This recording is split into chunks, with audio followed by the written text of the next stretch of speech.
Bien, en la clase anterior vimos la primera etapa de la revelación de Dios en el Antiguo Testamento, que correspondía a lo que nosotros llamamos la religión del Padre, o sea, la religión, el Dios de nuestros padres.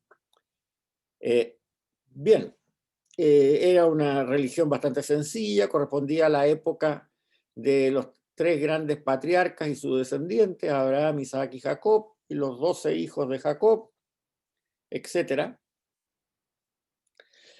Un Dios muy pacífico, Dios familiar, que recorría el lugar donde estaba su familia, su tribu, que era de característica de monolatría, habíamos dicho. Eso es muy importante tenerlo claro. No era un monoteísmo, era una monolatría. La monolatría significa que el Dios de mi familia, de mi tribu, es uno solo. Pero el Dios de tu tribu, de tu familia, pueden ser muchos, varios, no sé, y no me interesa saberlo. Esa es más o menos la monolatría. No es un Dios único universal, es un Dios único de mi tribu, de mi familia. Hablábamos también de que era una cultura nómada, que el hombre se debía a la tierra y no que la tierra fuera propiedad del hombre, y que había significado para Abraham un sacrificio enorme el tener que abandonar su tierra, porque su tierra de la cual él pertenecía, a esa tierra, era la tierra donde estaban enterrados sus padres y sus antecesores. Y eso le significaba a él dejar su tierra. Y por eso que Dios le promete que le va a dar en herencia la tierra de Canaán, en el sentido de decir, bueno, yo te trasplanto de tu tierra, que queda en Mesopotamia, a esta nueva tierra que te doy a ti. Y tú vas a pertenecerte a esa nueva tierra. No es que la tierra sea propiedad de Israel. Israel se pertenece a esa tierra. En la mirada de la cultura nómada en esa época y que se refleja en el relato bíblico. Este relato bíblico habíamos dicho que era el más antiguo de la Biblia. El relato de la creación es muy posterior, como lo vamos a ver hoy día. Bien, entonces era una monolatría, un Dios familiar en que no hay intermediarios. El patriarca de repente hace algunos sacrificios para dar agradecimiento a Dios por cómo han estado los campos, que sus animales puedan pastar, qué sé yo, etcétera, etcétera, etcétera. No hay sacerdocio, no hay nada. El patriarca es el que se relaciona con Dios haciendo estos sacrificios. Y la matriarca es quien educa a toda la familia, que es una familia que puede ser hasta de 100 personas. El concepto de familia era muy distinto en esa época, englobaba a todos los que descendían o servían al patriarca, o eran familiares que no pudieran establecer una familia propia, ya sea por problemas físicos o lo que fuera.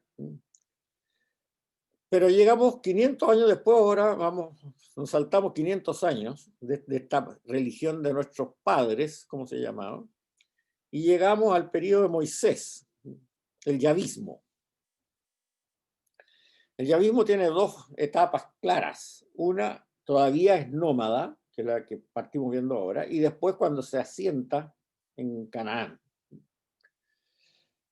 Vamos a ver primero cuando es nómada. Estamos hablando de los años 1250 a 1200 antes de Cristo. En la clase pasada eran mucho más, pues eran como 1700 antes de Cristo. Y el testimonio histórico nos dan los libros del Éxodo y el libro de los Números, y el testimonio religioso o cultural, el libro del Levítico. Todos ellos son de la Torá, o sea, del Pentateuco. Aquí ya no hablamos de una familia, sino que hablamos de una tribu. ¿Y una tribu? ¿Qué es lo que es una tribu? Son familias que descienden del mismo patriarca. O sea, el árbol se agranda, ¿no? Se hace más frondoso, pero la idea es la misma. Lo primero que ocurre aquí, en esta etapa, es que Dios se revela con B corta, no es que haga una revolución, sino que se revela de mostrarse, como hablamos en la primera clase, que es lo que era revelación y fe y estas cosas.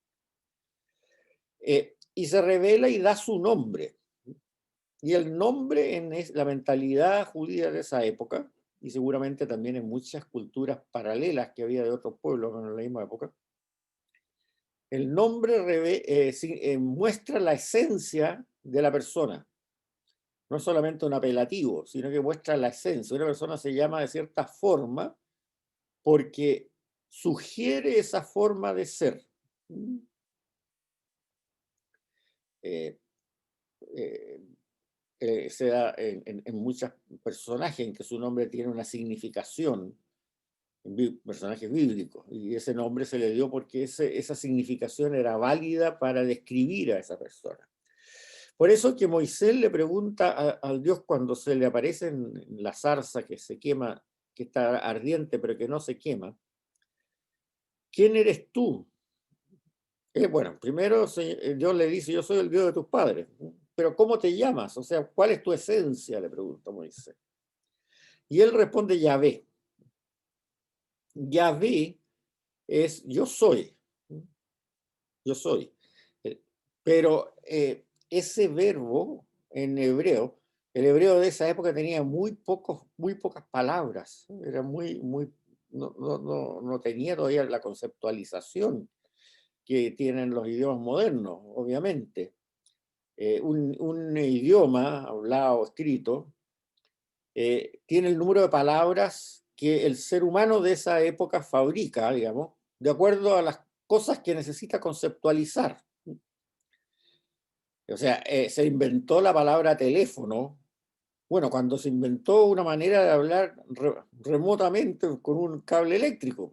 O sea, en la Edad Media, en la época de Colón, no existía en castellano la palabra teléfono, porque esa conceptualización de hablar remotamente conectado a un cable no se le pasaba por la mente que pudiera existir. Bueno, lo mismo pasaba con el hebreo antiguo, que es en ese sentido mucho más primitivo que el hebreo que hablan los judíos hoy día. El hebreo antiguo tenía pocas palabras, muy pocas, 1000, 2000 palabras más o menos, porque los conceptos que había que conceptualizar en esa época eran pocos. Entonces, y además todavía, como no se les había ocurrido hacer que las palabras tuvieran muchos significados diferentes, cosas por el estilo, cuando se escribía en esa época, hebreo, se escribían solo las consonantes, no existían signos gráficos para escribir las vocales. Y eso se arregló, aunque ustedes no los crean, hace 1000 años atrás, ¿no? O sea, en plena Edad Media. En esa época, hasta la Edad Media de todos nosotros, el hebreo no tenía vocales escritas. Entonces, había mucha ambigüedad. Y la ambigüedad, cuando había que resolverla, se resolvía haciendo frases largas que explicaran exactamente lo que se quería decir. Bueno, en este caso, el verbo Yahvé, el verbo ser, tiene una ambigüedad vital, que no se sabe si es, por decir, por oírlo nomás, no se sabe si está hablando en presente, en pasado o en futuro. Y el relato bíblico no lo aclara, por lo cual se entiende claramente que esa ambigüedad está explícita en el relato bíblico. O sea, no es por casualidad. Se pone eso en forma ambigua para que no se sepa si al decir su nombre yo soy, Dios está diciendo yo soy, yo fui, yo seré o yo era. ¿Y por qué? Porque en el fondo lo que está diciendo yo soy el que existe, ha existido, existirá siempre. Yo soy el inmutable, eso quiere decir Yahvé. Yo soy el perpetuo existente. No es solamente yo soy. Después la filosofía tomista en la Edad Media, año 1200 después de Cristo, qué sé yo, habló de esto como el motor inmóvil, o sea, yo soy el que creó todo, el que muevo todo. Santo Tomás de Aquino. Pero eso no era la idea del que escribió esto 1200 años antes de Cristo. La idea es esa ambigüedad, de decir, yo soy, yo era, yo fui, yo seré. Eso soy yo. Con lo cual nos da a entender un concepto de eternidad muy distinto que el que tenemos nosotros. O sea, para nosotros la eternidad es el tiempo infinito. O sea, cuando nosotros decimos, después vamos a ir a la vida eterna, ya sea para arriba o para abajo, ojalá que para arriba, quiere decir que vamos a celebrar nuestro cumpleaños 1.347.528 y al año siguiente vamos a celebrar 1.427.529. Y así perpetuamente. Bueno, esa no era la idea de eternidad que tenía Israel en la época en que esto ocurrió, en el año 1200 a.C. Para el judío de esa época, y lo que trata de decir la Biblia, la eternidad no es el tiempo infinito, sino la eternidad es donde no hay tiempo, tiempo cero. Todo ocurre en el mismo instante. Lo cual para nosotros es bastante difícil de imaginar, no es fácil. Pero hay que reconocer que es un concepto de eternidad muy sabio, porque deja de lado una serie de, con eso elimina una serie de problemas que se han dado después cuando se ha concebido la eternidad como el tiempo infinito, como ser la predestinación, por ejemplo. El padre Osvaldo de Castro, que fue Fernández de Castro, que fue párroco de la parroquia nuestra hace un tiempo atrás y ahora está en párroco en otra parroquia, una prédica que dijo sobre esto mismo, dijo algo muy interesante, ¿no? Dijo, no es que Dios sepa lo que va a pasar mañana, Dios sabe lo que pasó mañana, porque no hay tiempo. Y curiosamente, y esto lo nombro nomás, porque después los que sean más giros sin tornillos, como soy yo, me dicen ahí, lo pueden investigar por su cuenta. Pero esto de que la eternidad, para la eternidad bíblica, sea tiempo cero, acerca mucho a la ciencia de hoy día. Porque en el fondo, si pensamos en la teoría del Big Bang, que parece que no es tal teoría, sino que es un hecho ya, digamos, y que entre paréntesis la descubrió un sacerdote astrónomo belga, sacerdote católico. Bueno, si aceptamos el Big Bang, lo que dice científicamente, en este momento se dice, viendo el asunto del Big Bang, es que el tiempo fue creado, empezó a existir el tiempo, no dicen fue creado, empezó a existir el tiempo cuando se produjo el Big Bang.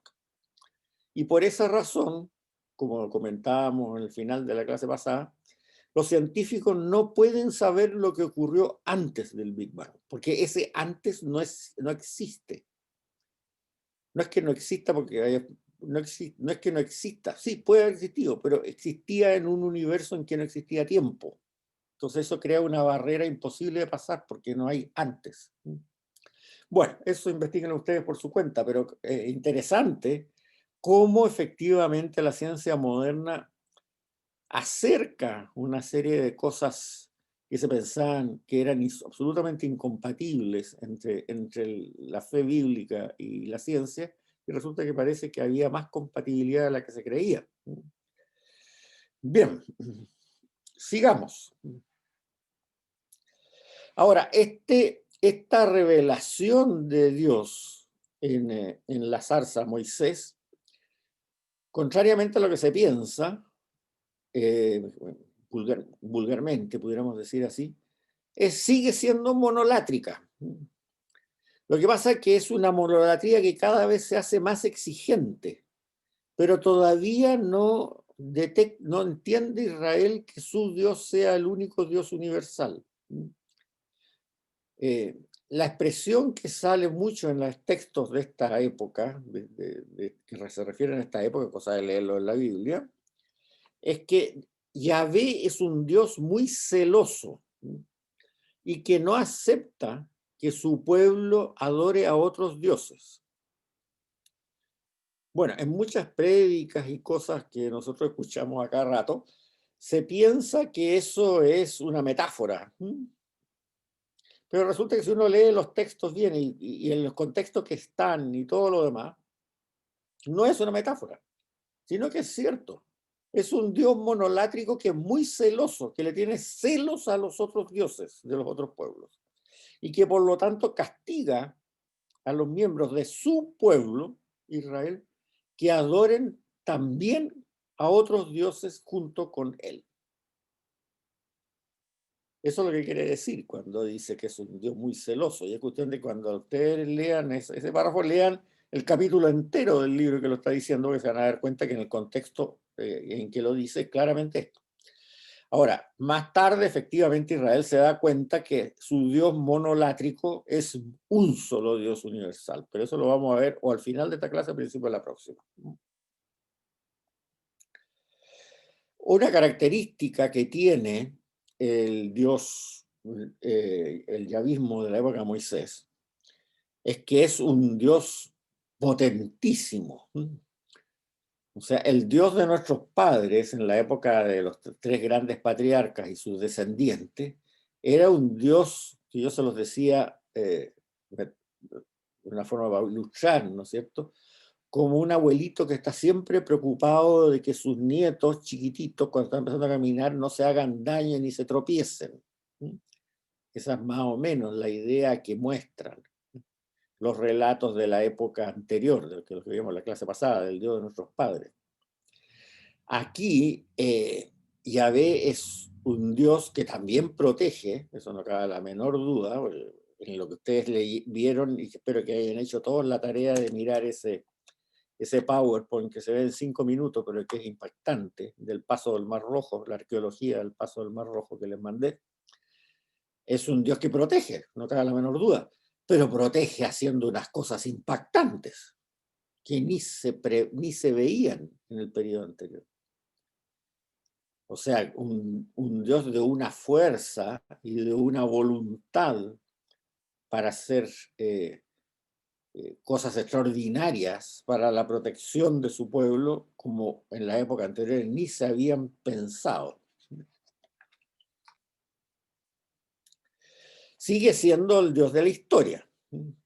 Esas cosas impactantes que hace no lo convierten ni el Dios del trueno, ni el Dios de los terremotos, ni nada, ninguna de esas cosas que les gusta decir a los sociólogos que no son religiosos y que les encanta decir que las religiones lo único que hacen es atribuir a la divinidad aquellos asuntos de la naturaleza que en esa época no podían comprender. No, no es. No es ni el Dios del trueno, ni de los terremotos, ni de las tempestades, ni nada por el estilo. Sigue siendo el Dios de la historia. O sea, un Dios que actúa en la historia del pueblo de Israel.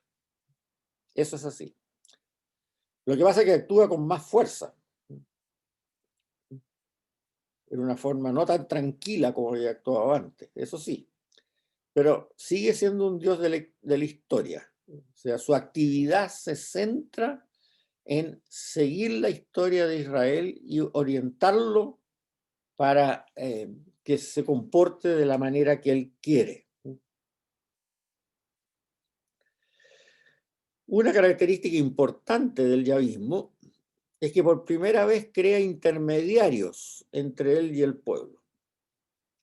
Nosotros habíamos dicho que en la etapa del Dios de nuestros padres, la etapa anterior, no había intermediarios, no había sacerdotes, no había culto, no había nada. O sea, el patriarca de repente improvisaba algún sacrificio de agradecimiento por las cosechas o por los pastos para que sus vaquitas y ovejitas pudieran comer, pero nada más.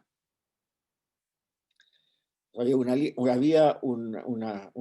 una promesa familiar, por eso se circuncidaban para que todo el mundo supiera que ellos pertenecían a ese Dios, pero nada más, no había intermediarios. Ahora sí, se forman intermediarios por iniciativa divina, y el primer intermediario es Moisés. Es Moisés. Moisés es el que habla con Yahvé y después le cuenta al pueblo lo que le dijo Yahvé. O sea, hay un intermediario claro, y es tan claro que mismo Yahvé dice que no quiere entenderse con el pueblo directamente. Y después aparece un segundo intermediario en paralelo a Moisés, que es su hermano, Aarón, que es el que funda la familia sacerdotal, lo vamos a ver un poco más adelante, y que es el único que puede ofrecer sacrificios, él y sus descendientes solamente al Dios, el único que puede hacer un culto sacerdotal. Veamos esto. El Señor dijo a Moisés: sube a mí, o sea, al monte Sinaí, sube a mí con Aarón, Nadab, Abihú y los 70 dirigentes de Israel, y arrodíllense allí a distancia. Después se acercará Moisés solo, no ellos, y el pueblo que no suba. Moisés bajó del Sinaí y refirió al pueblo todo lo que le había dicho el Señor, todos sus mandatos, y el pueblo contestó a una: haremos todo lo que nos dice el Señor. Entonces Moisés puso por escrito todas las palabras del Señor, madrugó, levantó un altar en la falda del monte Sinaí y 12 piedras conmemorativas de las 12 tribus de Israel. Mandó a algunos jóvenes israelitas ofrecer holocausto y ofrecer novillos como sacrificios de comunión para el Señor. Luego el Señor dijo a Moisés: sube hacia mí al monte de nuevo, Sinaí, que allí estaré yo para darte las tablas de piedra con la ley y los mandatos que he escrito para instruirlos. Se levantó Moisés y subió con Josué, su ayudante, al monte de Dios. Y a los dirigentes les dijo: quédense ahí hasta que yo vuelva. Aarón y Hur estarán con ustedes. El que tenga algún asunto, que se lo traiga a ellos. Cuando Moisés subió al monte, la nube lo cubría y la gloria del Señor descansaba sobre el monte Sinaí. Y la nube lo cubrió durante 6 días. Al 7º día llamó a Moisés desde la nube. La gloria del Señor apareció a los israelitas como fuego voraz sobre la cumbre del monte. Moisés se adentró en la nube y subió al monte y estuvo allí 40 días con sus noches. Bueno, aquí vemos primeramente lo que se llama una teofanía, una acción de Dios fuertísima. La nube que refleja la presencia de Dios, que los israelitas desde abajo del monte la veían como algo glorioso y medio aterrador también. Y solo Moisés el que puede entrar en la nube, o sea, es solo Moisés el que entra en la intimidad con Dios para recibir las tablas de la ley, durante 40 días y 40 noches. Entonces, vemos una acción divina muy potente de Dios que no se veía en la época de Abraham, Isaac y Jacob. Ahí Dios conversaba, ¿no? Aquí hay una cosa muy potente, seguramente para que el pueblo entienda. En la época de Isaac, o Abraham y Jacob, los destinatarios han sido 50 personas, no más que eso. Aquí, en cambio, estamos hablando de un pueblo que puede haber sido 200.000. Entonces, bueno, para que el pueblo entendiera, a lo mejor, claro, era necesaria ese tipo de teofanía, de manifestaciones divinas, para que no hubiera duda. Pero también es interesante la característica intermediaria de Moisés. Él sube solo, y él llega allá solo, y Dios lo hace entrar en la nube, o sea, en su palacio, digamos, podría decir, en su palacio espiritual, en su gloria, solo. Y ahí en 40 días y 40 noches lo instruye. Eso es algo absolutamente novedoso de esta época. Es interesante que ustedes entiendan esta evolución del concepto de Dios, porque nosotros los católicos, los cristianos en general, tenemos la tendencia, producto de ignorancia, ¿no?, de calificar al Dios del Antiguo Testamento como un Dios así medio cruel, castigador, que sé yo, cosas por el estilo. Bueno, la imagen de Dios del Antiguo Testamento se va creando con el tiempo. No es la misma la imagen que tenía Abraham o Jacob, la que tenía Moisés y la que tenía la monarquía, como vamos a ver más adelante en esta misma clase, espero. Entonces, cuando decimos que es castigador, ¿a cuál de ellas nos referimos? Y la imagen de los profetas es distinta, y la imagen de los libros de la sabiduría también es distinta. Entonces es importante entender eso, porque tiene su explicación lógica, además. Ya hemos dicho, y se los vuelvo a recalcar, la Biblia no es una foto, es una película que se va dando desde los libros más antiguos, que es los que vimos en la clase pasada, hasta los más nuevos. Y es una evolución pedagógica de la enseñanza de Dios hacia su pueblo que va preparando y culmina con la enseñanza de Cristo.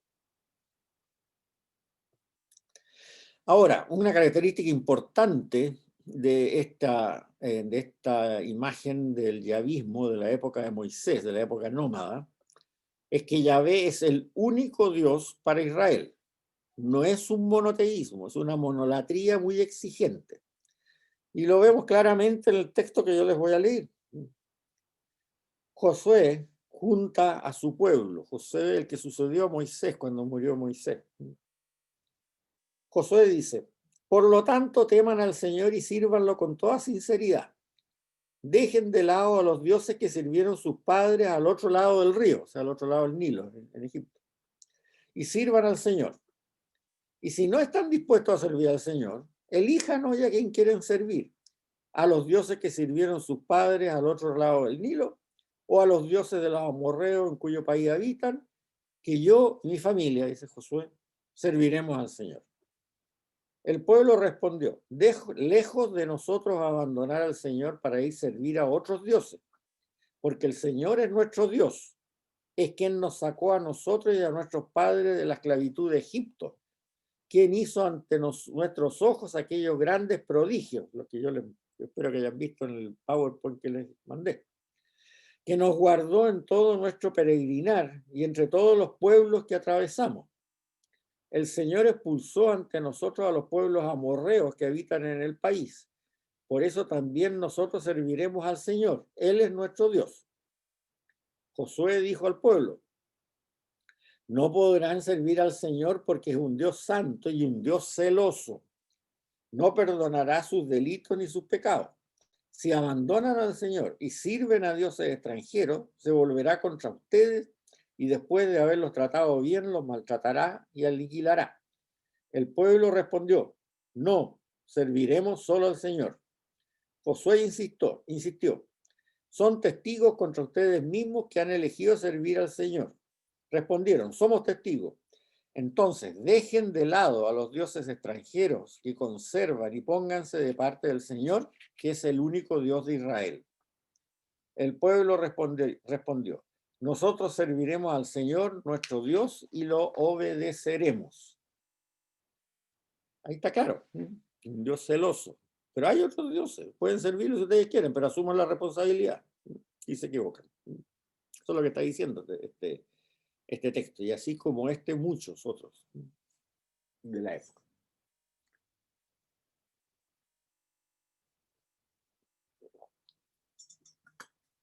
Ahora, de esta imagen del Dios de la nube, que salvo Moisés nadie ve, pero que ve su gloria, o sea, su trascendencia, surge, como vamos a ver unos minutos más también, que Israel no puede hacer imágenes de Dios. Dios no es, para ellos, no es un ser humano. Bueno, para nosotros tampoco, pero para nosotros como cristianos tenemos la ventaja que Dios se encarnó, pero ellos no reconocen esto. Entonces no puede haber imágenes de Dios. Es trascendente y espiritual, que acompaña al pueblo en todas partes, y no solo donde está su imagen, sino que siempre está con su pueblo.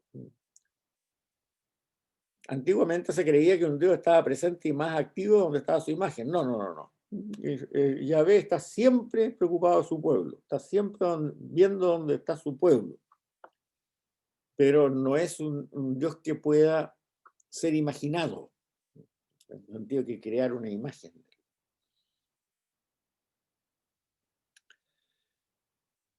Ahora, evidentemente el yavismo en esta época tiene un carácter político también, es otra característica.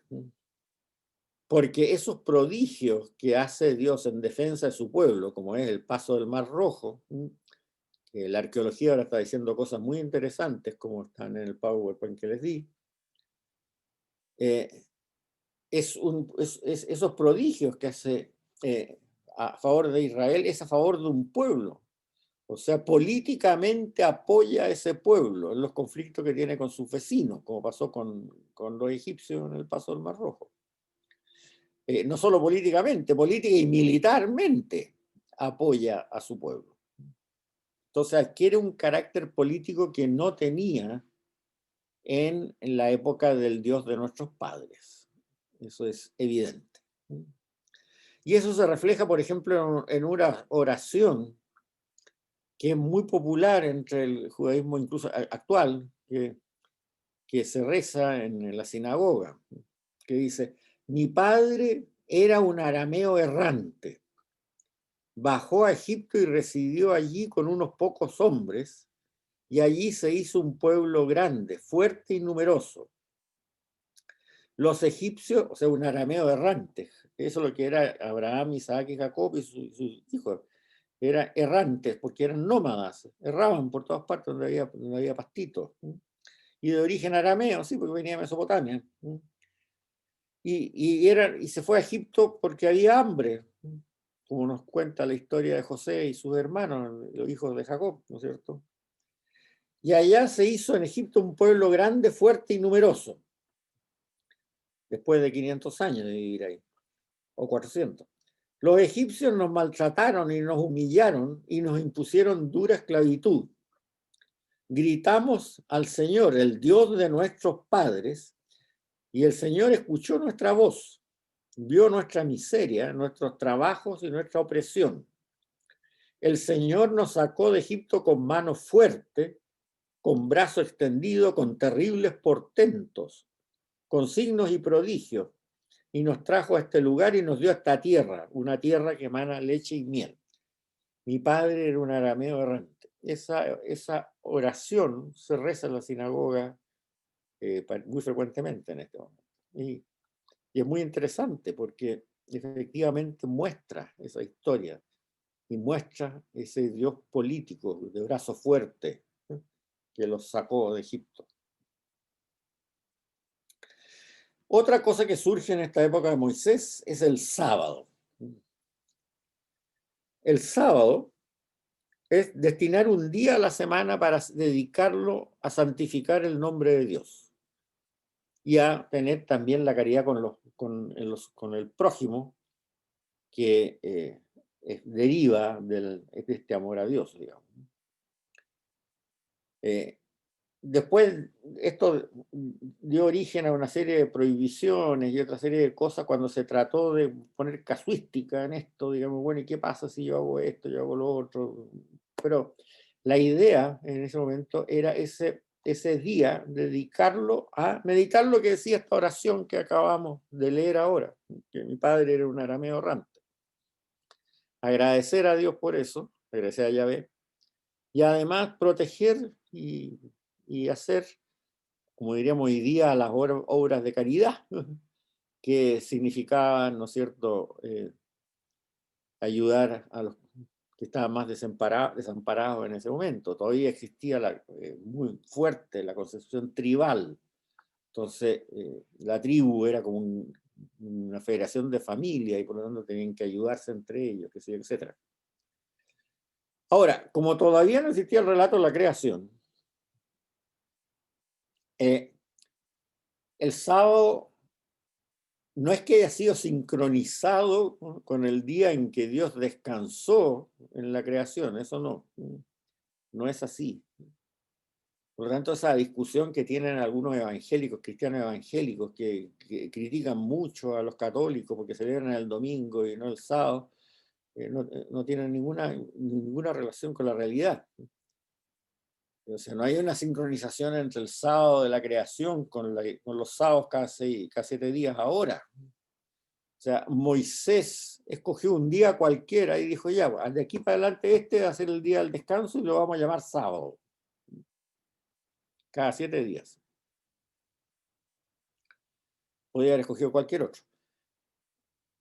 Lo que sí que hay una sincronización, que el judaísmo ha tratado de hacerlo siempre así, es entre ese sábado que escogió Moisés como sábado, ese día, con los sábados de nuestros calendarios actuales.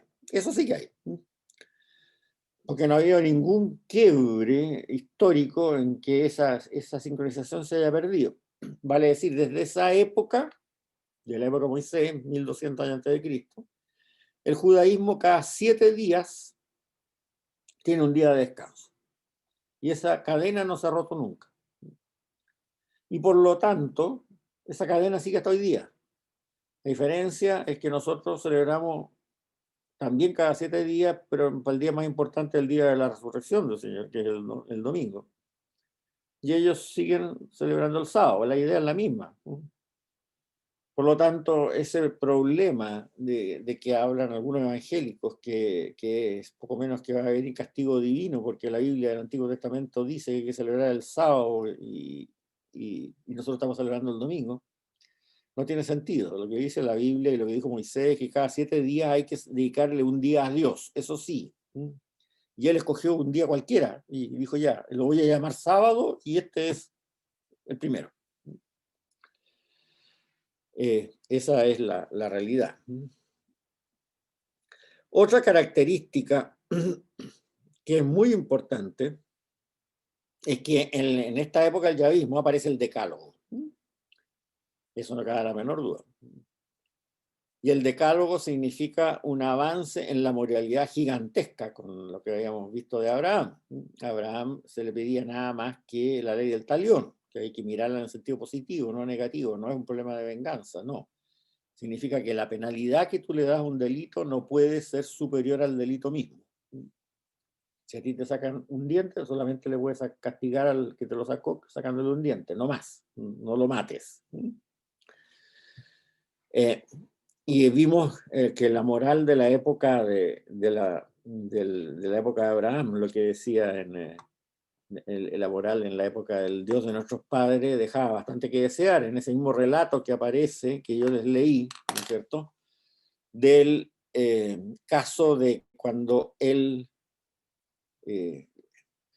como dijéramos, para decirlo de una forma, no sé, pero es la realidad, le presta a su mujer al faraón para obtener beneficios económicos, que es algo que ha escandalizado siempre a los sabios judíos de esa época en adelante, tratando de explicarlo cómo se puede hacer, porque el patriarca, el fundador, hacía esas barbaridades. Bueno, el fundador vivía en una época en que todavía era muy bárbaro nomás, por eso que pedagógicamente no se le podía exigir mucho más. Bueno, hoy día, 500 años después, lo que estamos viendo hoy día, 500 años después de la historia de Abraham, ya se le puede exigir una moral mucho más grande a la humanidad, y ahí sale el decálogo. Ahora, el decálogo es, si ustedes lo leen, por ahí está la cita, no la voy a leer porque la conocemos, pero de todas maneras es algo diferente a lo que nosotros tenemos, lo que nosotros decimos hoy día.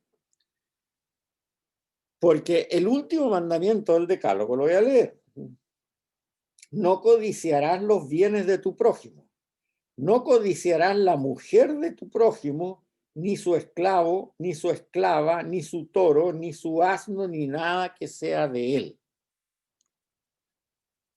O sea, la mujer está claro que es una propiedad del varón, porque lo que se está diciendo es: no codiciarás los bienes de tu prójimo, no codiciarás la mujer de tu prójimo, ni su esclavo, ni su esclava, ni su toro, ni su asno, ni nada que sea de él.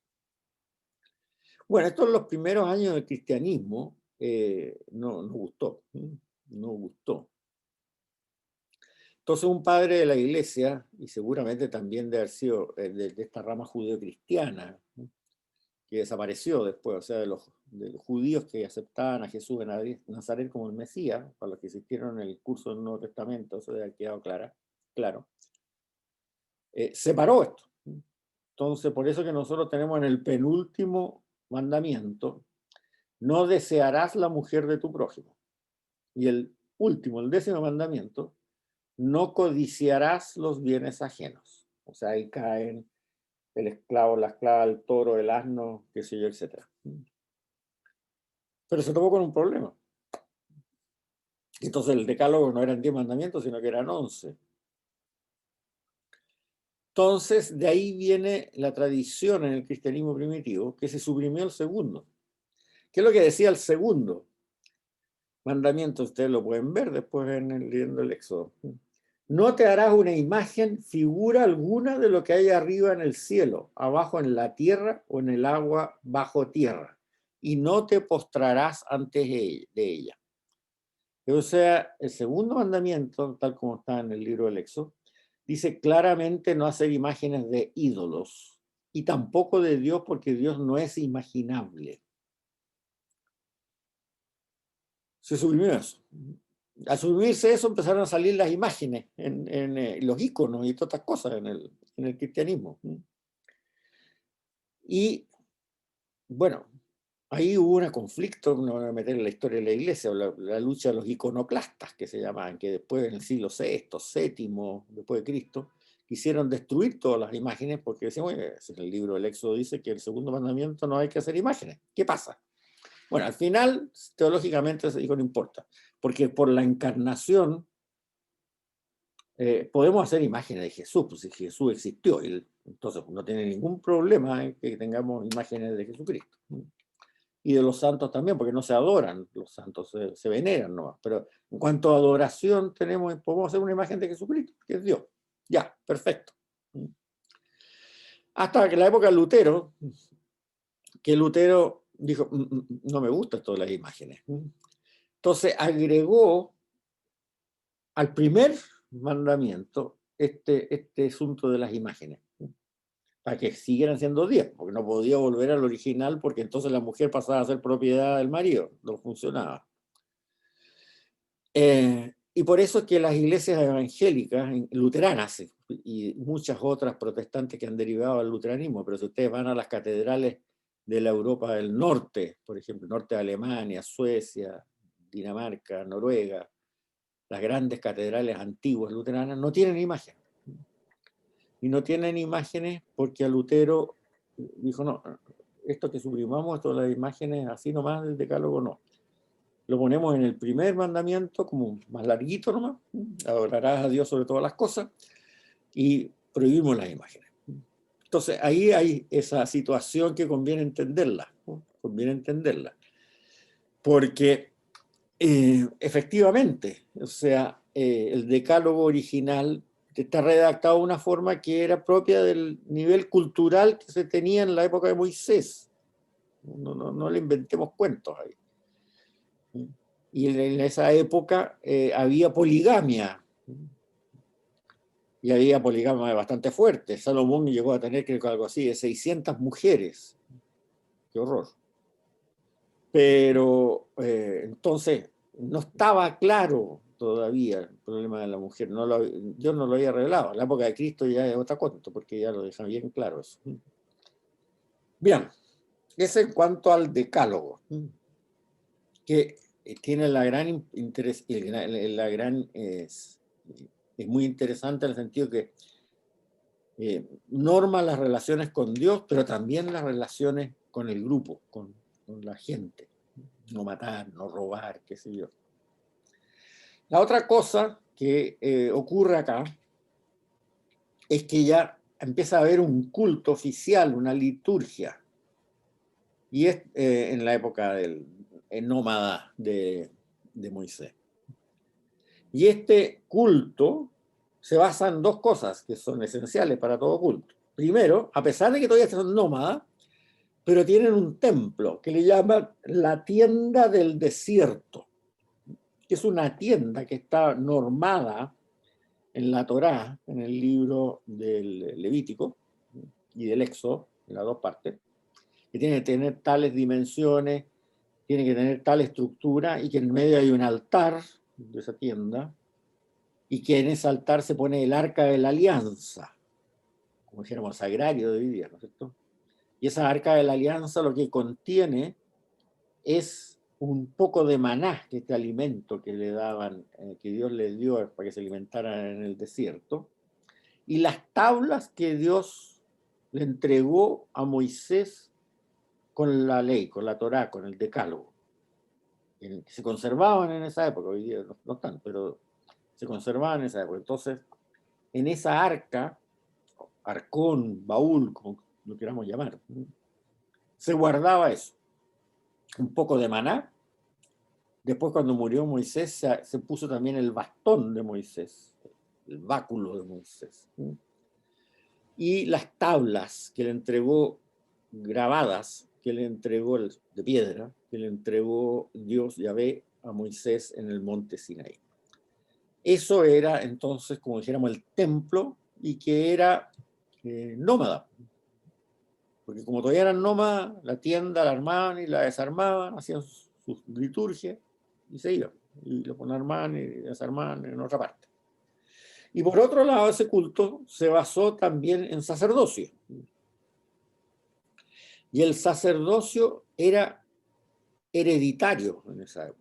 Los únicos sacerdotes son Aarón, hermano de Moisés, y sus descendientes. Y eso ocurre hasta ahora en el judaísmo. Los rabinos no son sacerdotes, los rabinos son maestros de la ley, son profesores de la ley. O sea, en el sentido judío yo sería un rabino, digamos, porque hago clases de este tema. Pero no oficio, liturgias. En las liturgias, cuando existió el templo de Jerusalén, la hacían los sacerdotes. A ellos hacían los sacrificios y las liturgias diarias, de agradecimiento, que sé yo, etc. Y los sacerdotes eran los descendientes de Aarón, el hermano de Moisés. O sea, para el judaísmo, el sacerdote se nace sacerdote, no es por vocación.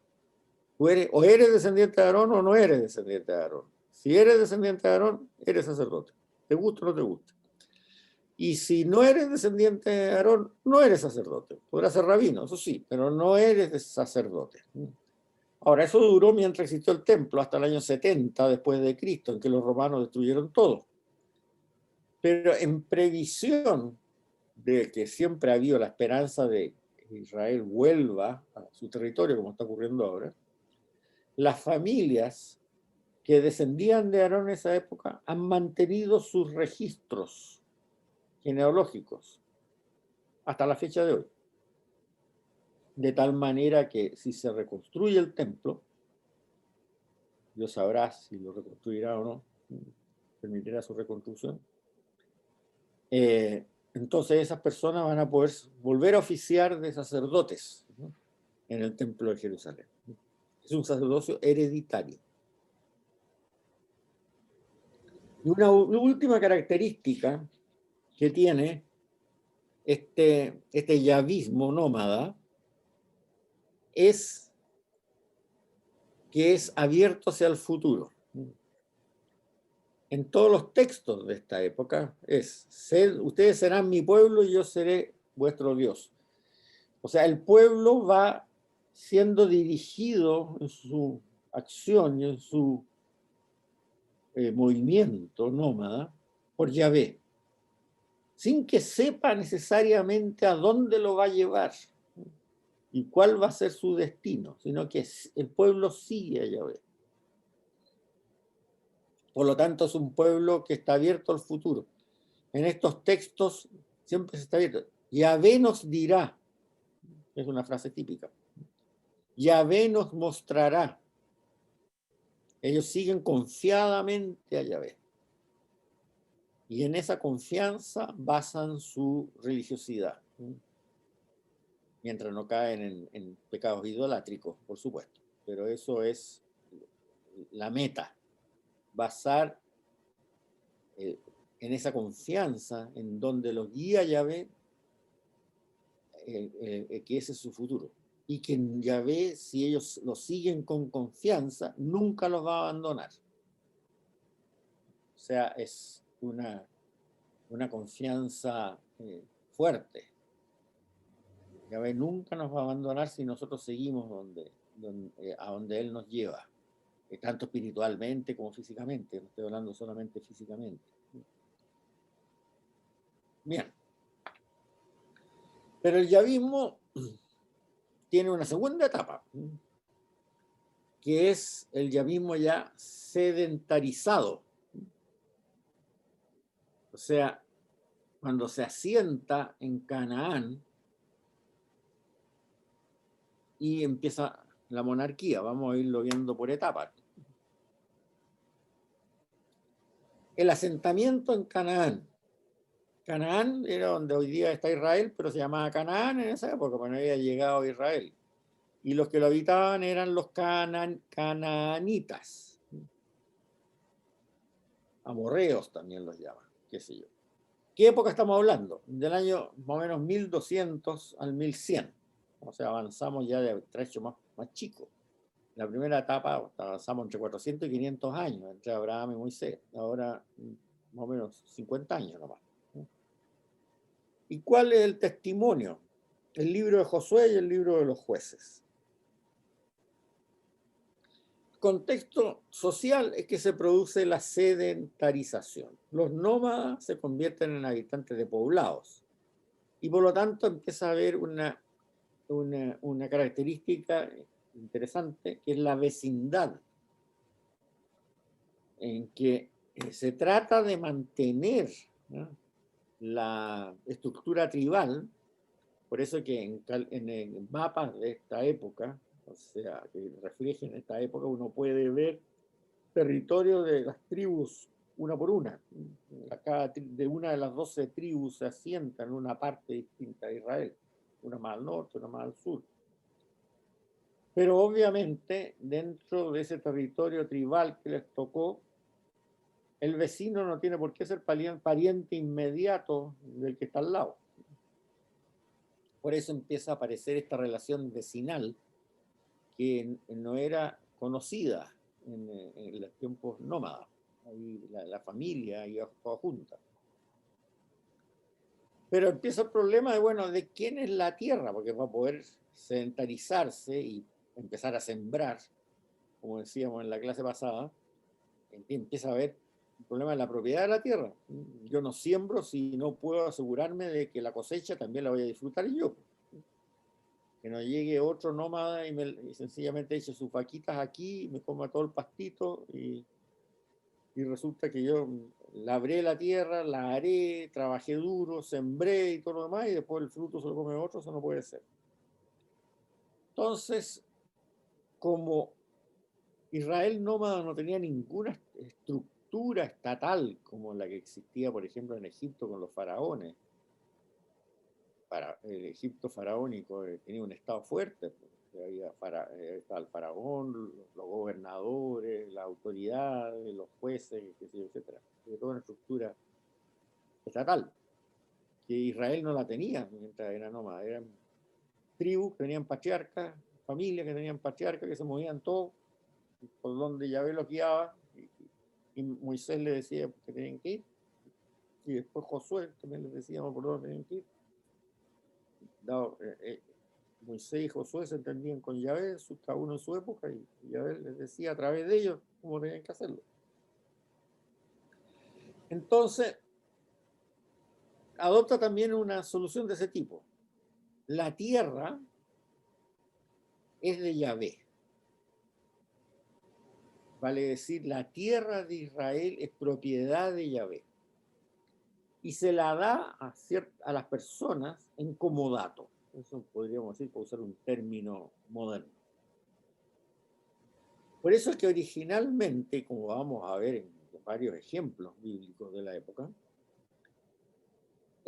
el propietario no era propietario, era una persona que Yahvé le había cedido el derecho perpetuo a cultivar esa tierra en su beneficio, ¿no? Porque la tierra era de Yahvé, le habían dado un comodato a esa persona.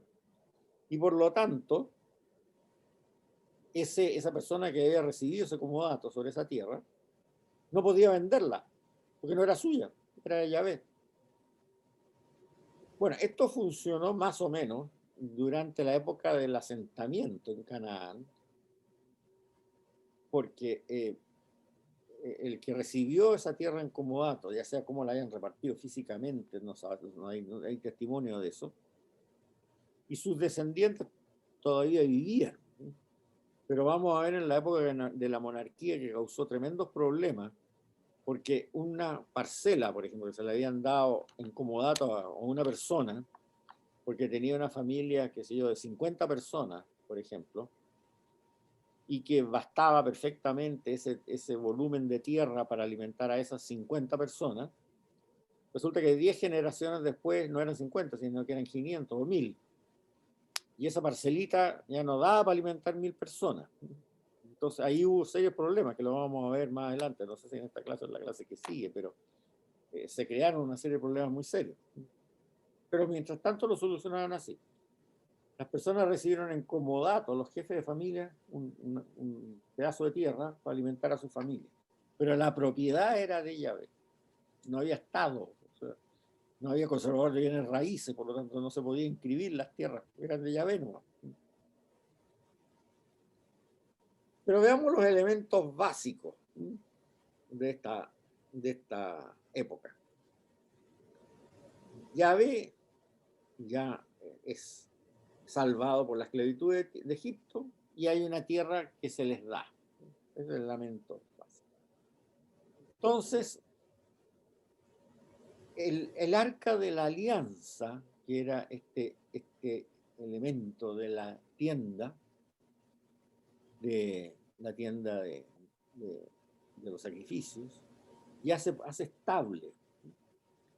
Todavía se mueve un poco, porque a medida que van conquistando territorio, también se va cambiando.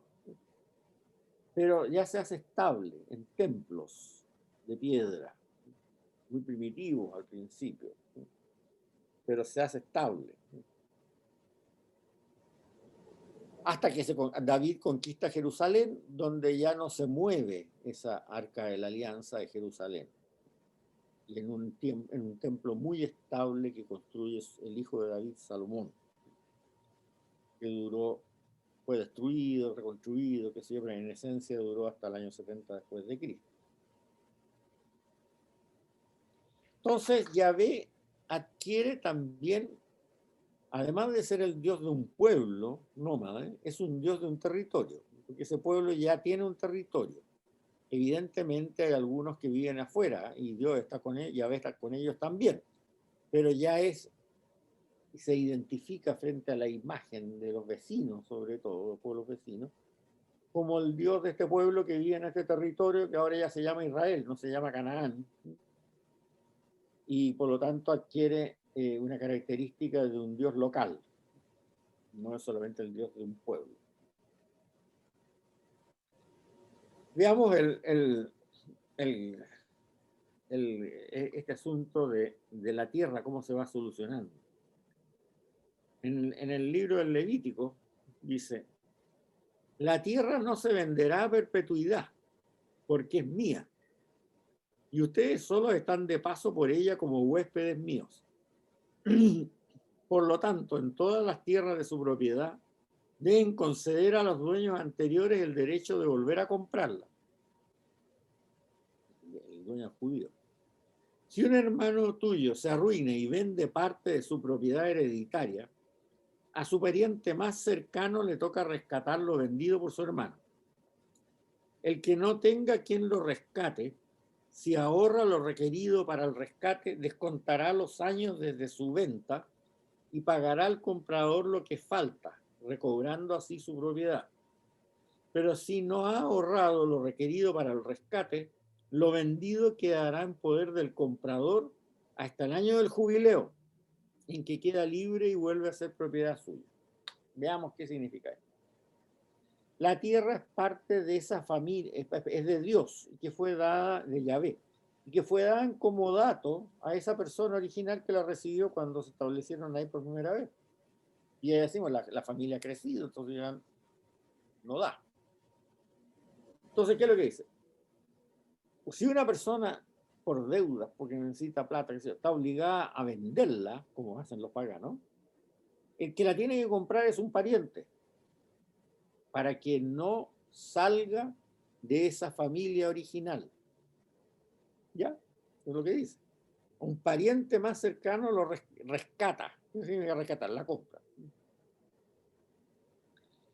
Ahora, si ese que está con el agua al cuello y necesita plata y tiene que vender esa tierra, no tiene parientes que las puedan rescatar, esa tierra, entonces la puede vender a un tercero. Pero ese tercero es propietario de esa tierra solo hasta el año del jubileo. Vamos a ver qué es lo que es el año del jubileo. Y por lo tanto, el precio que le dará al que la vende no es el precio de esa tierra, sino que va a estar ponderado por el número de años que faltan hasta el próximo jubileo. En esa época, los jubileos se hacían cada 7 años. Entonces, si uno por necesidad tenía que vender la tierra a un tercero que no fuera de su familia, el año siguiente a un jubileo, iba a recibir 6/7 del valor comercial, para decirlo de una manera, de esa tierra. Y se descontará el número de años que quedan hasta el próximo jubileo. Pero si esa apretura económica le sucedía al 6.º año, al último año que faltaba para el jubileo, iba a recibir solamente un 7º. El comprador tenía que pagarle nada más que un 7º del valor comercial de esa tierra. ¿Por qué? Porque al año siguiente, que era el año jubileo, le iba a tocar devolverla al propietario original. Devolverla gratis, sin pagar un peso. Bueno, originalmente el jubileo se hacía cada 7 años, pero eso resultó engorroso. O sea, a poco andar se dijo no. Se va a hacer cada 7 semanas de años. O sea, cada 49 años. El rescate iba a ser cada 49 años, el rescate obligatorio de traspasarla para el dueño original o para sus descendientes. ¿Por qué? Porque la tierra era de Yahvé, y la tierra Yahvé la había repartido a una cierta familia en la época de Josué. Entonces está prohibido venderla. Dice, no puede venderse, el campo es mío, solo soy advenedizo y colono en mi casa. No me digan si eso funciona así en Israel hoy día, porque yo creo que no debe funcionar así. Pero estamos hablando de la época del yavismo, y en la época del yavismo funcionaba así.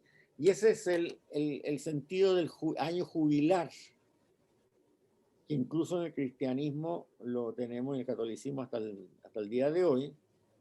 Jubileo de la misericordia, que se declaran los papas, que son cada 49 años habitualmente también, en que se hace en sentido espiritual, o sea, en que en el año del jubileo se establecen ciertos mecanismos para perdón de los pecados, para el rescate del alma, digamos, no el rescate de la propiedad, pero viene de ahí, eso es el año del jubileo. Los jubileos son el año del olvido de las deudas. Eso tenía el sentido original en esta época, hablando del año 1100 antes de Cristo.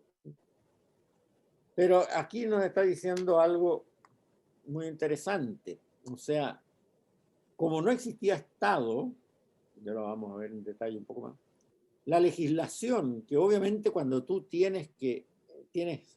te sedentarizas, tienes que legislar la relación entre los seres humanos uno al lado del otro, porque el vivir como vecinos trae conflictos que hay que resolver. Para eso hay que tener una legislación. Pero no existe Estado. No existe un rey, un presidente, un congreso, no existe nada. Entonces la legislación se dicta en nombre de Yahvé. Es una teocracia lo que se crea ahí, que tiene su fundamento hasta en la época del Señor. Pues es lo que ahí, acuérdense que hacían las labores de maestros de la ley y eran en nombre de Yahvé, y los jueces eran jueces en nombre de Yahvé, los que establecían juicio.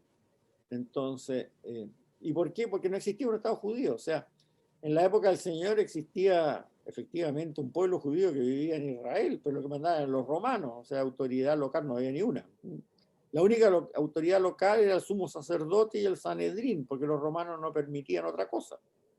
Entonces les sirvió muy bien esta teocracia mientras existió Israel hasta el año 70. Obviamente, cuando ahora refundaron el Estado de Israel en el 1949, creo que fue, tuvieron que darse un Estado y tener leyes civiles, pero la tradición viene de ahí. Y mientras vivieron en el exilio grande entre el año 70 y el año 1949, se regían por estas leyes religiosas porque vivían en estados ajenos de otros países.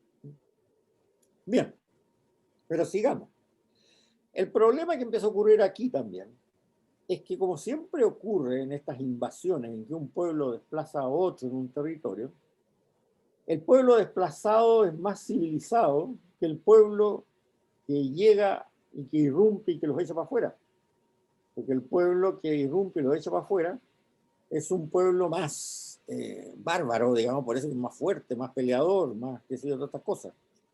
Y el pueblo que vivía ahí ya estaba acostumbrado a un estado de orden, civilización, de paz, qué sé yo, que lo hace poco, poco ágil para poder defenderse de estos invasores que lo asaltan. Pasó con los bárbaros cuando invadieron el Imperio Romano y con los hunos cuando invadieron el este de Europa y cuando los turcos otomanos invadieron el Imperio Bizantino, qué sé yo. Exactamente, siempre el dominado es bastante más civilizado que el que lo ataca. Entonces el problema que le empieza a ocurrir a estas tribus que se van sedentarizando es que empiezan a encontrar atractivas ciertas costumbres del pueblo dominado, ¿sí? Para decir de los cananeos, de los canaanitas. Y ahí surge una legislación muy estricta, teológica, teocrática dentro de Israel, de no mezclarse con esos canaanitas, porque son gente perversa, que tienen costumbres muy malas, que tienen costumbres, sacrifican a sus ídolos, a los dioses, a sus hijos, a los dioses, por ejemplo, para obtener favores, cosas por el estilo. Por ejemplo, el caso que se sabe ahora, que en ese sentido explica mucho, el cerdo era un animal sagrado para los canaanitas. Entonces el comer cerdo era adquirir una sabiduría sagrada para el cananita. ¿Cómo reacciona Israel? El cerdo es un animal impuro. Fuera con él. No se le cría, no se le cultiva, no se nada. Fuera, prohibido comer cerdo. Y así varias tradiciones también que aparece en esta época. Se desplazan para afuera todo animal que haya tenido un carácter sagrado en el pueblo que tú estás dominando. Y también se condena cualquier ritual que pueda pensarse en magia. Porque los rituales mágicos en los pueblos de esa época, lo que pretendían estos sacerdotes que hacían ritos mágicos, vudú hoy día y todas estas cosas, era dominar al Dios para que hiciera lo que ellos quisieran. O sea, se hacían rituales que se suponía que el Dios entonces iba a hacer la voluntad del sacerdote, del vuduista o lo que fuera, ya sea para bien o para mal, ¿no? Para hacer un conjuro, para hacer una maldición al enemigo, cosas por el estilo, o al revés.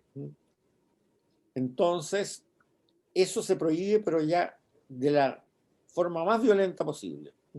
¿Por qué? Porque Yahvé es indominable. No se puede chantajear a Yahvé. Eso es lo que dice claramente en esa época era el tercer mandamiento, en esta época el segundo. No jurar por su santo nombre en vano. Hoy día dicen, ¿para qué existe este mandamiento si nadie jura por Dios? Solamente los niños chicos, cuando los pillan comiendo chocolate, entonces le dicen, no mamá, si yo no, te juro por Dios que no comí el chocolate, fue el gato que se comió el chocolate.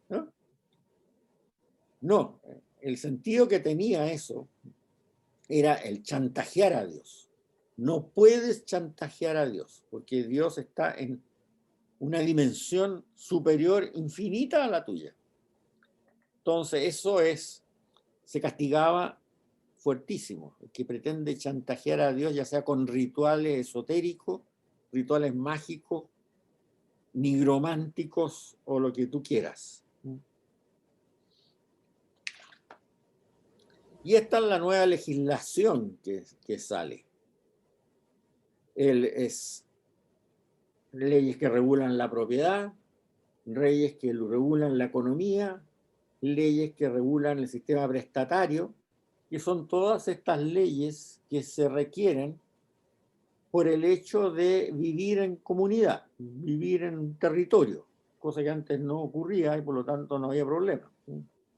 Pero como el Estado no existe, porque si nosotros miramos los libros de Josué, el libro de los jueces, la monarquía es muchísimos años después.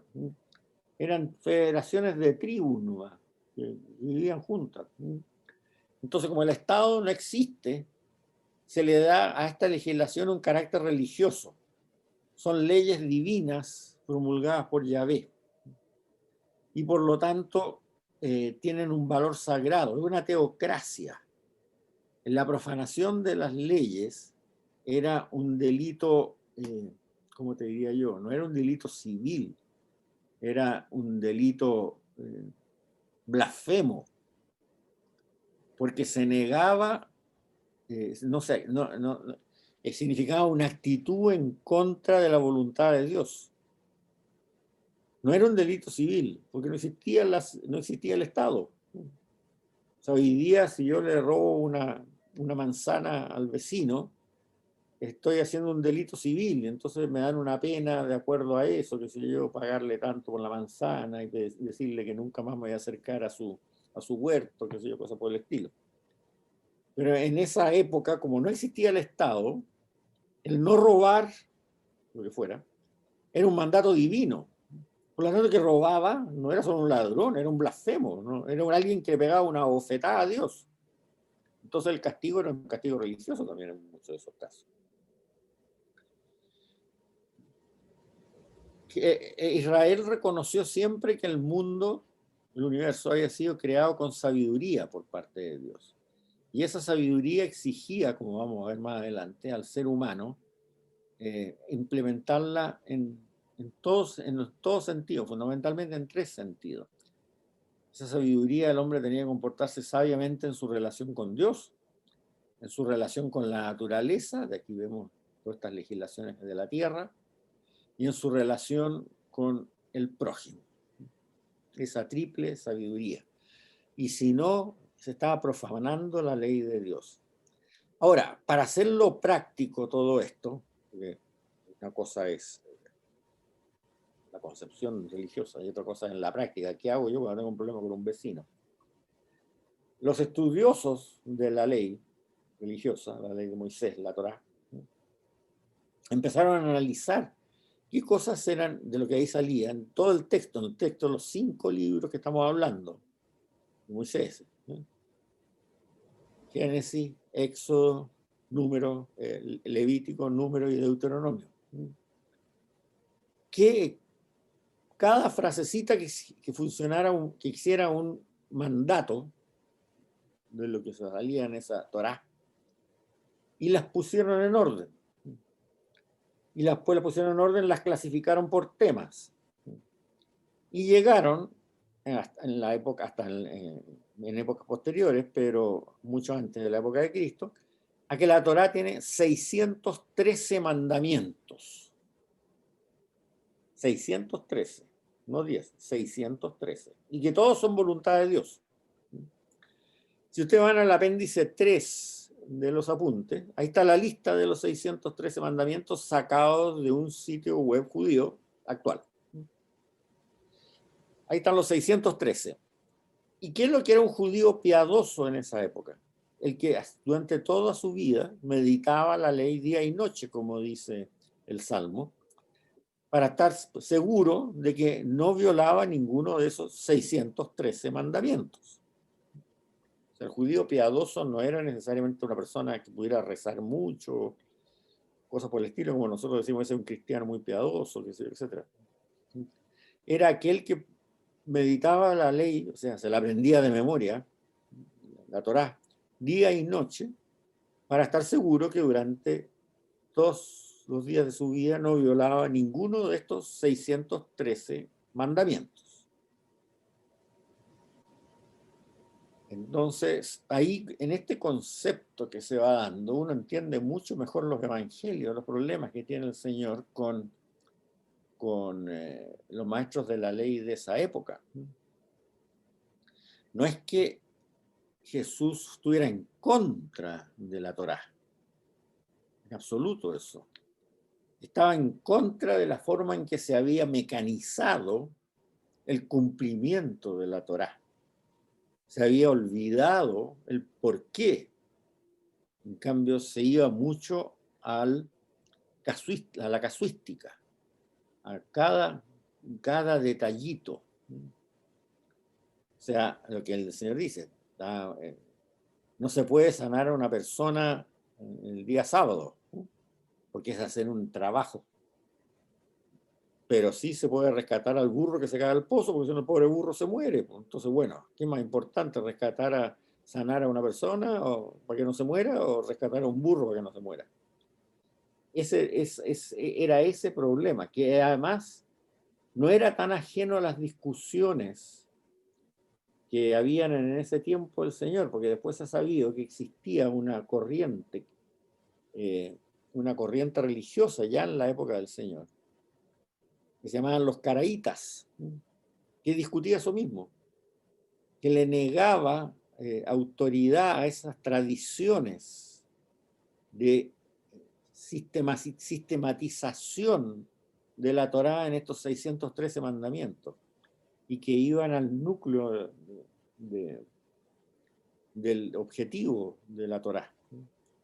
Incluso por allá, diría yo, por los años 1930, 40, hubo una corriente teológica cristiana que se preguntó, haciendo arqueología, si el Señor había sido criado en Nazaret, digamos, enseñado por algún rabino de esta tendencia caraíta, y que de ahí pudiera él haber sacado estas ideas.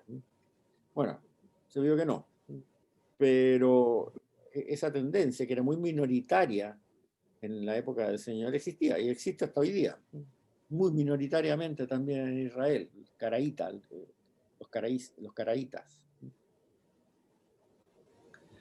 Bien, yo les aconsejo mucho ver un poco el apéndice 3 y también el apéndice 2. El apéndice 2 es muy interesante porque en 2 páginas nomás yo les hago un cuadro cronológico de todas estas épocas, porque para ustedes eso debe ser absolutamente desconocido y es importante saberse ubicar de qué estamos hablando. No metamos la época de Abraham que sea igual a la época de Moisés y que sea igual a la época de la monarquía, porque son épocas totalmente distintas, que tienen inquietudes religiosas y teológicas diferentes.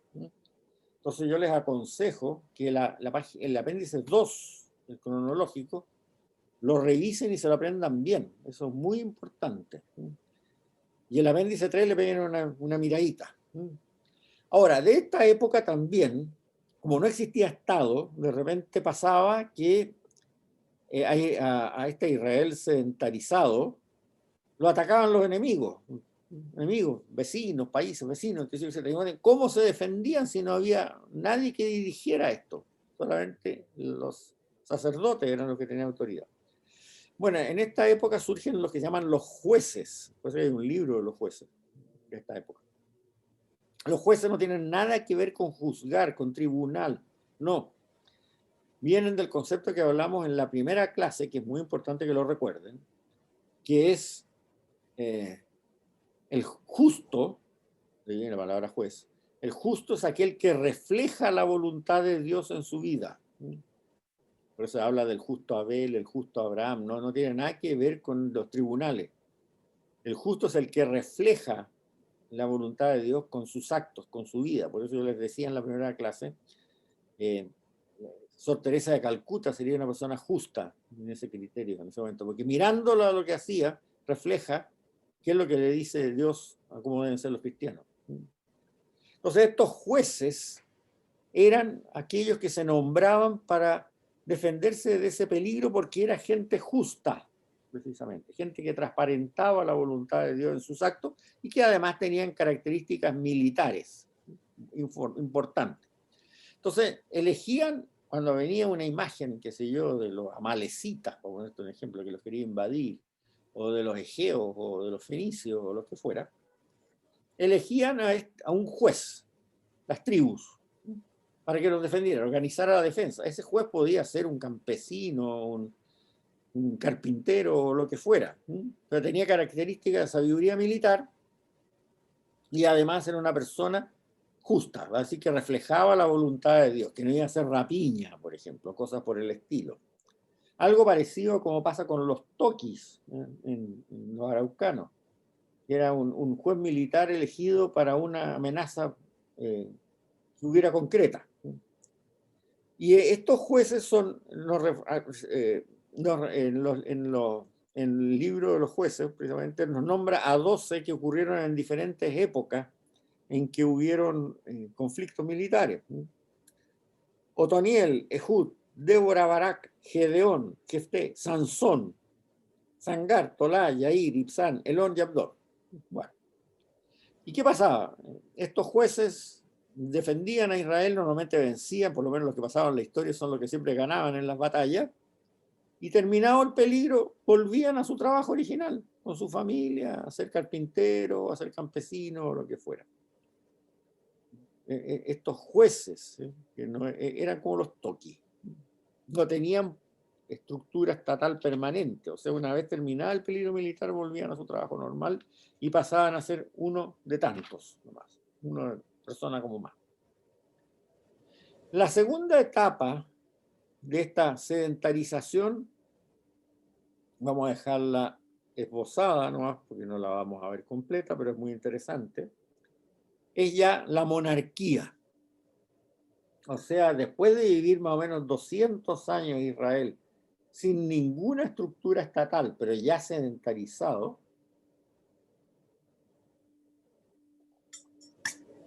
eligen a un rey. O sea, se dan una estructura de Estado. Y eso ocurre desde el año 1050 hasta el año 587 antes de Cristo, en que el Estado desaparece por la invasión de Nabucodonosor y se llevan a los dirigentes al exilio. Los libros más importantes de estos son los 2 libros de Samuel y de los Reyes, y como vamos a ver en la próxima clase, también los primeros del Génesis. Hay 2 épocas en la monarquía. La primera época es cuando hay un reino único que corresponde a los reyes Saúl, David y Salomón, desde el año 1050 hasta el 926 a.C. Y después del 926 a.C. hasta el 587, el reino se divide en 2. El reino del norte, o Israel, que se llama, capital Samaria, y el reino de Judá, reino del sur, capital Jerusalén. El contexto social es que al haber monarquía aparece el Estado, y al aparecer el Estado aparecen los derechos del rey. Y eso está muy claro en el libro de Samuel. Se los voy a leer. Entonces los ancianos de Israel se reunieron y fueron a entrevistarse con Samuel, un gran profeta de esa época, en Ramá, vivía en Ramá, y le dijeron: mira, tú ya eres viejo y tus hijos no se comportan como tú. Nómbranos un rey que nos gobierne, como es costumbre en todas las naciones. A Samuel le disgustó que le pidieran ser gobernados por un rey y se puso a orar al Señor. Y el Señor le respondió: escucha al pueblo en todo lo que te piden. No te rechazan a ti, sino que a mí. No me quieren a mí como rey. O sea, no quieren seguir en una teocracia. Eso es lo que está diciendo Yahvé. Como me trataron desde el día en que los saqué de Egipto, abandonándome para servir a otros dioses. Así te tratan a ti. Por eso escucha su reclamo, pero adviérteles bien claro: explícale los derechos del rey. Samuel comunicó la palabra del Señor a la gente que le pedía un rey. Ojo, estos son los derechos del rey que los regirá. Él tomará a los hijos de ustedes y los destinará a los carros de guerra y a su caballería, y ellos correrán delante de su carroza. Los empleará como jefes y oficiales en su ejército, como aradores de sus campos para recoger su cosecha, como fabricantes de armamento y de arneses para sus carros. A sus hijas se las llevará como perfumistas, cocineras y reposteras. Les quitará sus mejores campos y viñas y olivares para dárselos a sus ministros. Exigirá el diezmo de los sembrados y las viñas para dárselos a sus funcionarios y ministros. A sus criadas y criados, a sus mejores burros y bueyes se los llevará para usarlos en su hacienda. De su rebaño les exigirá diezmo, y ustedes mismos serán sus esclavos. Entonces gritarán contra el rey que se han elegido, pero Dios no les responderá. El pueblo no quiso hacer caso a Samuel e insistió: no importa, queremos un rey. Así nosotros seremos como los demás pueblos. Que nuestro rey nos gobierne y salga al frente de nosotros a luchar en la guerra. Samuel oyó lo que le pedía al pueblo y se le comunicó al Señor. El Señor le respondió: escúchalos entonces y nómbrales un rey.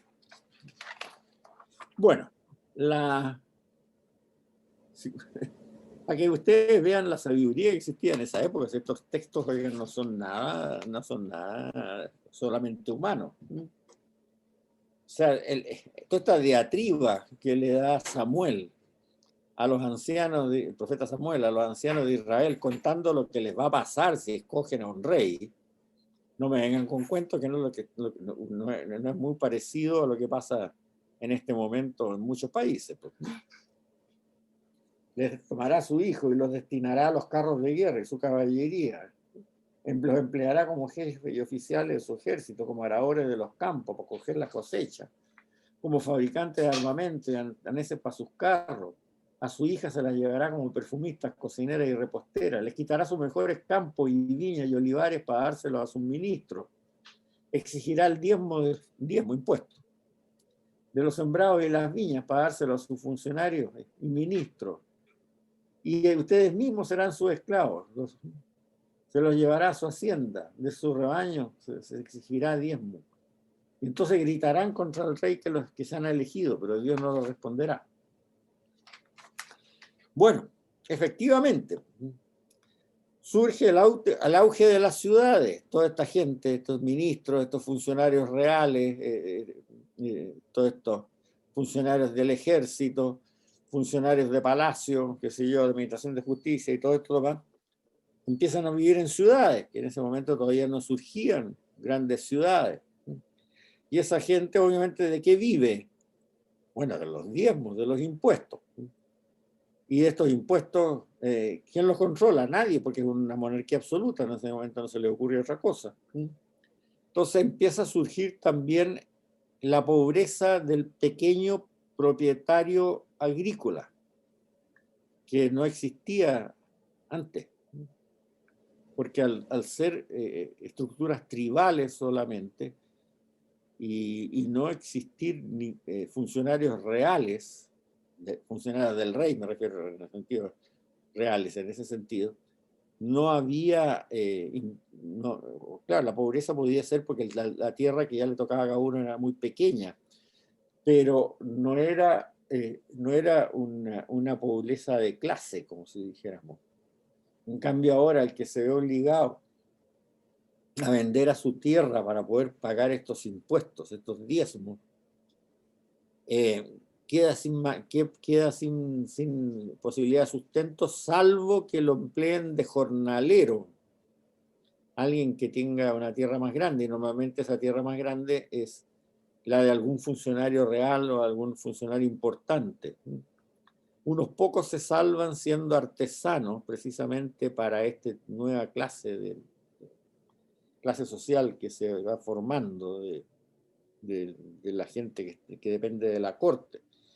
otros son artesanos para las necesidades de los mismos campesinos, eso no tiene nada de malo, como el caso del carpintero que hace arados, por ejemplo, que hace mesas para las casas. Pero bueno,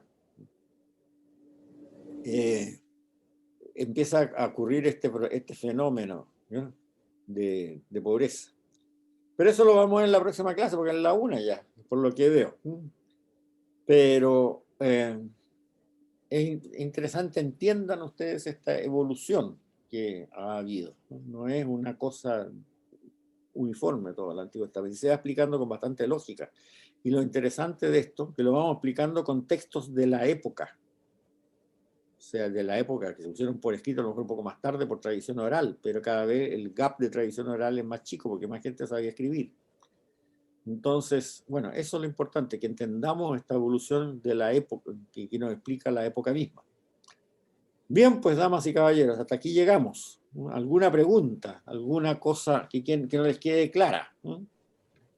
Una consulta. Diga nomás. Hola. ¿Sí? ¿Cuándo se escribe entonces el Génesis? A ver, ya vimos que había 4 tradiciones. ¿Usted se acordó de la clase pasada? ¿Sí? Ya. Hay 4 líneas de tradición. Si usted me pregunta cuándo se escribió la copia actual que tenemos, la Perfecto, que ya. generó el redactor, es una cosa. Cuando se escribió el libro Yavista, que es el más antiguo, es otra cosa. ¿Se acuerdan? Sí. ¿Ya? Por eso es que hay que verlo así. En este momento estamos siguiendo el libro Yavista, porque no hemos llegado, o sea, el libro que no existe, la tradición Yavista, porque no se han creado todavía, no se han generado las otras tradiciones. Perfecto. ¿Se fijan? Eso es así. Y por lo tanto, por eso hoy no hemos tocado el relato de la creación, porque el relato de la creación es posterior. El relato de la creación solo es posible, por eso que se escribió más tardío, cuando ya Israel se ha dado cuenta que su monolatría no es monolatría, sino que es monoteísmo. Porque mientras fue monolatría, era un problema que era implanteable para ellos. Porque ¿quién es el Dios que creó el universo? Porque el universo es para todo el mundo, ¿cierto? ¿El mío o el la tribu, del pueblo al lado o el del pueblo de más allá? Eso era una pregunta que no se podían responder. El mío era un Dios único, sí, pero ¿quién creó todo? Bueno, cuando ya se dieron cuenta de que el Dios mío era el Dios de todo el universo y los demás eran ídolos, entonces ahí pudo revelársele un relato de la creación, que es muy interesante y que lo vamos a ver en la próxima clase. Gracias. ¿Ya? De nada. Juan Ignacio, a mí ¿Sí? me pareció preocupante su comentario de que los pueblos más incultos y más aguerridos y más guerreros desplazan a las personas asentadas pacíficas. Bueno, eso es un problema histórico. O sea, No, sí, pero me parece que es algo que sucede hasta el día de hoy. Es exactamente lo que está pasando. Evidente, sí. Evidente. O sea, el Imperio Romano era infinitamente más civilizado que los bárbaros germánicos de esa época. Y sin embargo cayó. Y el Imperio Bizantino era infinitamente más civilizado que los turcos otomanos que llegaron después. Ay, gracias. Y las personas que viven en democracia son más desarrolladas que los comunistas, digamos. Bueno, esa parte yo no me meto, ¿ah? Esa parte yo no me meto. Pero evidentemente ocurre que, a ver, la civilización hace, en general, estamos hablando de los pueblos como históricamente que le he dicho, que la gente se tenga tiempo para preocuparse de las cosas del espíritu. Y por lo tanto surja una generación que confíe en la defensa profesional que le hace su Estado, con el ejército profesional, digámoslo así, y pueda dedicarse, qué sé yo, a ser pintores, crear cosas magníficas, arquitectos, literatos, en fin, lo que ustedes quieran. Pero llega un momento en que cuando viene un pueblo absolutamente bárbaro, como pasó en el caso de los germanos en la época de la caída del Imperio Romano, que el ejército profesional romano, que estaba dimensionado para un imperio que pensaba que la destrucción le podía venir desde adentro, o sea, era más policía que ejército, digamos, en ese sentido. Ya no basta cuando llega una inmigración de gente masiva, que es tan numerosa como prácticamente todos los habitantes del Imperio Romano, y que todos son peleadores. Entonces ahí cae. Y lo mismo le pasó al Imperio Bizantino. Estoy hablando de Constantinopla y toda esa zona del Imperio Romano Oriental, cuando llegaron los turcos otomanos que venían de Asia, eran hordas. Y el ejército que tenían, que era más que nada una característica policial, como les digo, o sea, para defenderse de los enemigos internos, pero que no pensaban que aparecieran más habitantes en el entorno que los que ellos conocían.